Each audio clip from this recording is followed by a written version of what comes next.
मतलब अंतर्गत ही कर लो, पर किसी कारणवश अगर ना कर पाओ तो फिर आप थोड़ा देरी से भी कर सकते हो, आपको उपाय का फल जरूर मिलेगा। तो माता बहनों, सोमवार चतुर्दशी तिथि के दिन जो व्यक्ति इस 3 कनेर के फूल वाला उपाय को शिवलिंग के ऊपर कर लेता है तो उसके जीवन में चल रही तमाम परेशानियों का अंत होता है और उसकी समस्त मनोकामनाएं महादेव की कृपा से बहुत ही जल्द परिपूर्ण होती है। तो चलिए जानते हैं बहुत ही खास उपाय के बारे में, लेकिन उससे पहले एक प्रार्थना है। अगर आप चैनल पर नए हैं तो कृपया चैनल को सब्सक्राइब अवश्य कर लें और कमेंट बॉक्स में श्री शिवाय नमस्तुभ्यम हर हर महादेव जरूर टाइप कर देना।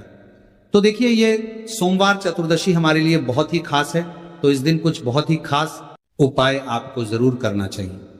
ये उपाय आपके जीवन में सुख समृद्धि की वृद्धि करते हैं। माता लक्ष्मी की कृपा आपके जीवन में होती है। आपका चाहे जितना भी दुर्भाग्य चल रहा हो, मैं कहता हूं कि अगर आप इस सोमवार चतुर्दशी तिथि के दिन 3 कनेर के फूल वाला उपाय कर लेते हैं तो आपका सारा दुर्भाग्य महादेव की कृपा से बहुत ही जल्द सौभाग्य में बदल जाएगा है। तो चलिए जानते हैं गुरु जी द्वारा बताए गए सबसे पहले उपाय के बारे में। देखिए, इस उपाय के लिए आपको सिर्फ 1 लोटा जल ले लेना है और 3 कनेर के फूल ले लेने हैं। सोमवार चतुर्दशी के दिन किए जाने वाला ये सबसे अचूक और सबसे खास उपाय है, इसलिए आपको 3 कनेर के फूल कहीं से भी ले लेने हैं। 3 कनेर के फूल आप चाहे तो फूलों की दुकान से ले लें या फिर आपको नहीं मिल पाते तो शिवलिंग के ऊपर जो कनेर के फूल चढ़े हैं उनको उठाकर जल से शुद्ध करके फिर आप उसका भी इस्तेमाल कर सकते हैं। देखिए, आप जो जल लेंगे वो आपको तांबे के पात्र में लेना है और अपने किचन से लेना है। अब सिर्फ ये 2 सामग्री लेकर आपको शिवालय पहुंच जाना है। माता बहनों, इस उपाय को आप सुबह करना चाहे तो सुबह कर लें और शाम को करना चाहे तो शाम को कर लें। पूरे दिन में किसी भी समय आप इस उपाय को कर सकते हैं।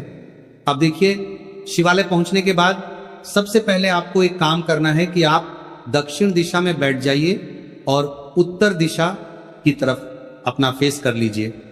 अब आप जो 3 कनेर के फूल लेकर आए हैं इनमें से आपको एक एक कनेर का फूल शिवलिंग में जो महादेव का परिवार होता है उसमें समर्पित करते जाना है। देखिए, पहले फूल आपको शिवलिंग में जो दाहिने साइड वाला कोण होता है जिसे श्री गणेश जी का स्थान कहते हैं, वहां पर ये पहला कनेर का फूल समर्पित कर देना है और श्री शिवाय नमस्तुभ्यम मंत्र का स्मरण कर लेना है।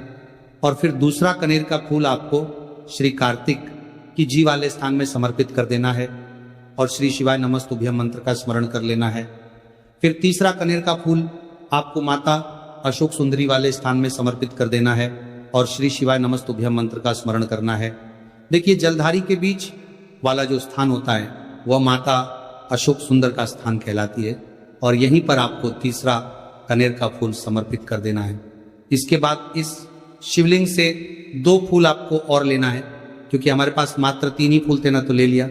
फिर चौथा कनेर का फूल आपको माता पार्वती के हस्त कमल में समर्पित कर देना है।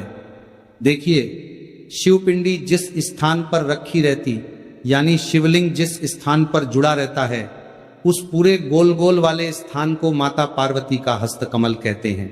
और चौथा कनेर का फूल आपको यहीं पर समर्पित करना है और श्री शिवाय नमस्तुभ्यम मंत्र का स्मरण कर लेना है। इसके बाद आपको 5वां कनेर का फूल शिवलिंग के ऊपर समर्पित कर देना है और महादेव से अपनी मनोकामना बोल देनी है। देखिए, यह उपाय उन लोगों को करना है जिनकी कोई विशेष मनोकामना है जो अभी तक परिपूर्ण ही नहीं हो पा रही है। बहुत सारे उपाय कर चुके हैं, बहुत सारे टोटके कर चुके हैं, तो मैं कह रहा हूं कि ऐसे लोगों को यह विशेष उपाय सोमवार चतुर्दशी तिथि के दिन जरूर करना चाहिए। 5वां फूल समर्पित करते हुए, यानी शिवलिंग के ऊपर रखते हुए आपको अपनी मनोकामना बोल देनी है और यह फूल शिवलिंग के ऊपर समर्पित कर देना है। अगर आप शिव परिवार के बारे में नहीं जानते हैं तो सामने स्क्रीन पर आपको एक पिक्चर दिखाई जा रही है। इसमें पूरा शिव परिवार दिखाया जा रहा है कि कहाँ गणेश जी का स्थान होता है, कहाँ कार्तिकेय जी का स्थान होता है या फिर कहाँ माता अशोक सुंदरी का स्थान होता है।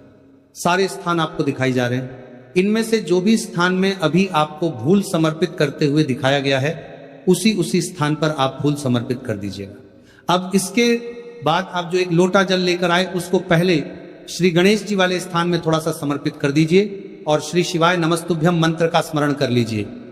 फिर थोड़ा सा जल आप श्री कार्तिकेय जी वाले स्थान में समर्पित कर दीजिए और श्री शिवाय नमस्तुभ्यम मंत्र का स्मरण कर लीजिए।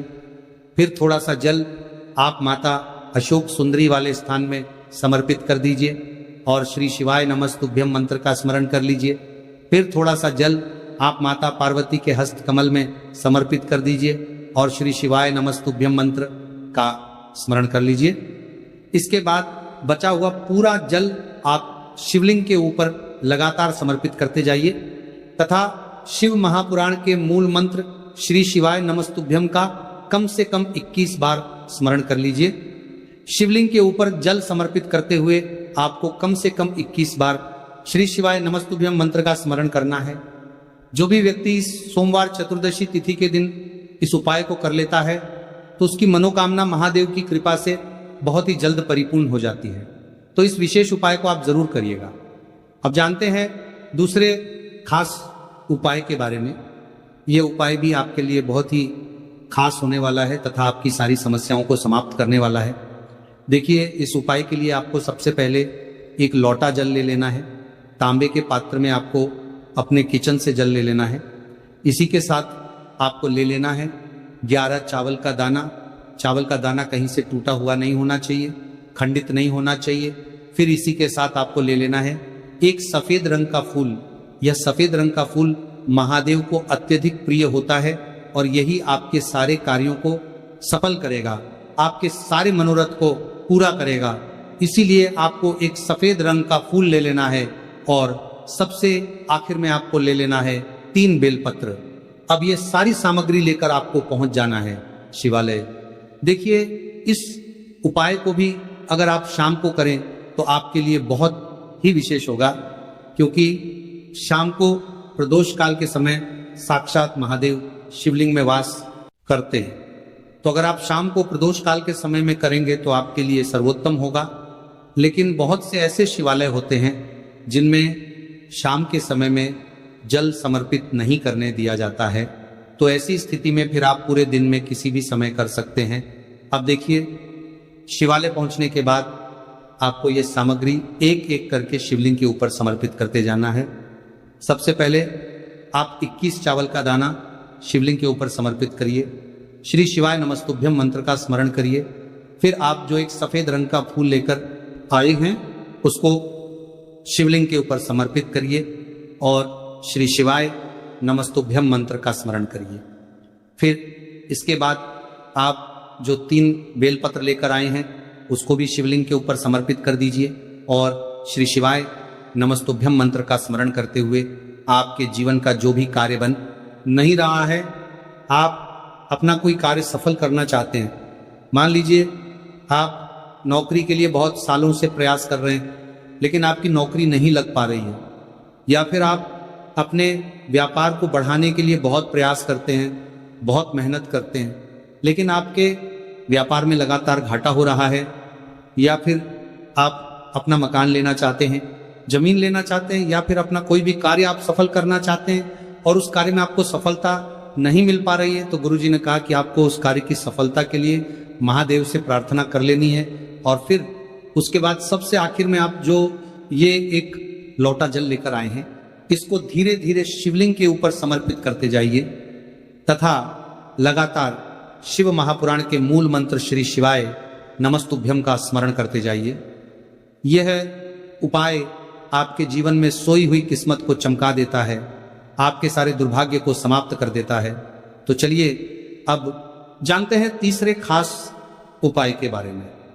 यह उपाय आपके जीवन में धन धान्य की वृद्धि करने के लिए है। इस उपाय के लिए आपको सिर्फ एक दीपक ले लेना है। दीपक आप चाहे तो मिट्टी का ले लें या फिर आप अपने घर पर शुद्ध आटा मारकर उसका भी दीपक तैयार कर सकते हैं। बस दीपक में आपको शुद्ध देसी घी का प्रयोग करना है और साथ साथ लंबी रुई की बत्ती का प्रयोग करना है। लंबी रुई की बत्ती का प्रयोग हम लोग अपने जीवन में धन धान्य की वृद्धि के लिए करते हैं, अपने जीवन में व्यापार को बढ़ाने के लिए करते हैं तथा अपने वंश को बढ़ाने के लिए करते हैं। इसी के साथ आपको थोड़े से चावल के दाने ले लेने हैं और यह सारी सामग्री लेकर आपको पहुंच जाना है। किसी भी बेलपत्र के वृक्ष के नीचे आप देखिए